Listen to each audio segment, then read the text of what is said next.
for anyone interested in improving their performance on the bike, whether that's a professional cyclist preparing for the racing season or just an ordinary bloke like me wanting to keep an eye on progress.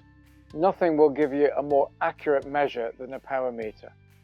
Today I want to tell you why I chose to go with the Rally XC power pedals. There's nothing in the box other than my old pedals. We don't want to show you a video of me unwrapping a newly delivered box. The pedals have been on the bike and have been used for a few months now. As you know, most of my riding is on a road bike, but I prefer using mountain bike shoes, mainly because how easy it is to walk around them before, after and during a ride. During, though, it refers to the very important cafe stops, by the way, not because I'm spending a lot of time pushing my bike uphill. Although that may be different when I attempt to cycle up Mount Ventoux in September, of course. I know you can get cleat covers to protect road cleats for walking, but they still protrude, whereas I prefer the way these are in the recess here. They're just easier to walk on, really. There are three different kinds of Rally pedals. Rally RS, which are for Shimano SPD SL road cleats, Rally RK, which are for Look Keo cleats, and Rally XC for shoes and cleats like mine for mountain biking or off-road. And this is where the fantastic versatility comes in. All of the technology is in the spindle of the pedal. So if you use different bikes with different styles of cleat, swapping road biking to mountain biking for example, Garmin sell the pedal body separately without the expensive tech-filled spindle. So you're able to take the spindle from your road bike pedals, and a 5-minute job using an XC pedal case converts you from a Rally RS power meter on your road bike to an SPD pedal power meter on your off-road bike without paying for the technology twice. And there's even more money-saving versatility if you currently use Garmin Vector 3 power meter pedals, because they use the same spindle. So you could get yourself a pedal power meter for your off-road bike, for example, at a fraction of the cost by just buying the Rally XC pedal body, making it possibly the cheapest purchase for a pedal power meter you will ever see. The versatility doesn't end there. These are dual-sided power meter, meaning the technology is in both pedal spindles, which gives you additional information that I'll come to later. But you can save money initially by buying the XC100, which gives you the technology in one pedal and it just doubles up the number of that pedal. And later on you can get a conversion kit to then double it up to a dual-sided power meter. I've described these as convenient as well as versatile, and this is because of how easy it is to move my power meter from one bike to another. In the summer I'll use the Bianchi. My Specialized Diverge will be for gravel and towpaths and the like, and it also doubles up as my winter bike. Some people may have a similar situation and swap over a crank power meter, but for me, using SPD cleat on every bike, it's a 1-minute job just to swap the pedals over, which I would say is pretty damn convenient. I've also ended up with two different size crank lengths on the different bikes, 172.5 on the Diverge, 170 on the Bianchi, which isn't actually the issue some people might think it is.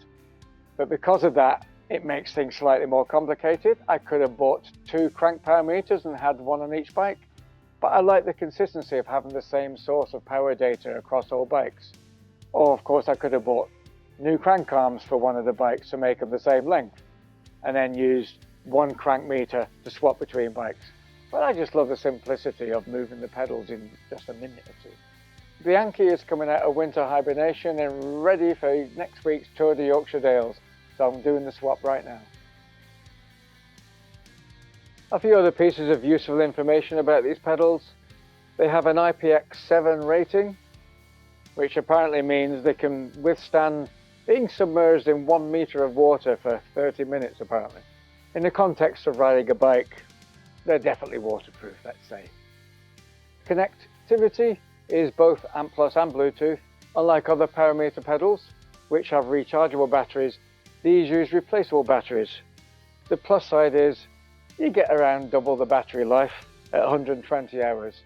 Some may see this system as a negative, but they're dead easy to replace whilst the pedals are still on the bike via this end battery cap. The cap, by the way, is metal. The old Vector 3 pedals had a durability problem with the plastic caps sometimes not coping with repeated moving. Like all power meters, you have status LEDs flashing relevant colors to advise you of various things like successful pairing, updating progress, and the like. Firmware updates are also done via Garmin Connect or are done via my Garmin Edge 1040, and calibration is done the same way, which is essential when I'm changing bikes because of the different crank lengths, and also before every ride, which sounds a pain, but it's not, because it just takes a few seconds before setting off. Accuracy is plus or minus 1%, which they do live up to and is as accurate as you're going to get. For many people, just getting accurate power and cadence statistics is all they want from a power meter. But for the data fiends amongst you, if you opt for the dual-sided 200 version, these rally pedals provide more detail and information about your riding than you could ever wish for, under the very techy name, Cycling Dynamics. The odd power pedal competitor may have some of this data, but none at this level of detail. Here on Garmin Connect we have my last ride, and you can see the cadence and power graphs that you'd expect to see. But in addition, we have graphs showing left-right balance, left and right platform offset, and power phase graphs.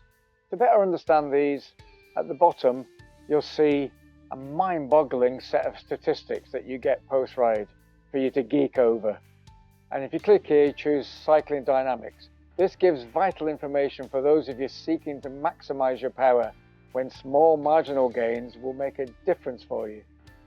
I have to say I don't normally delve into this, but with this ride being the first use of my new shoes and cleat position, it might help me with some tweaking. This power phase section here is an eye-opener for a start, suggesting my right leg is way too dominant. Or maybe that should be my left leg is way too lazy.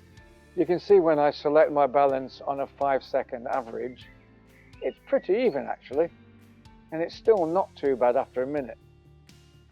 But when I get to the measure of my average over a 20-minute period, you can see there's a lot of casual spinning going on with little concentration.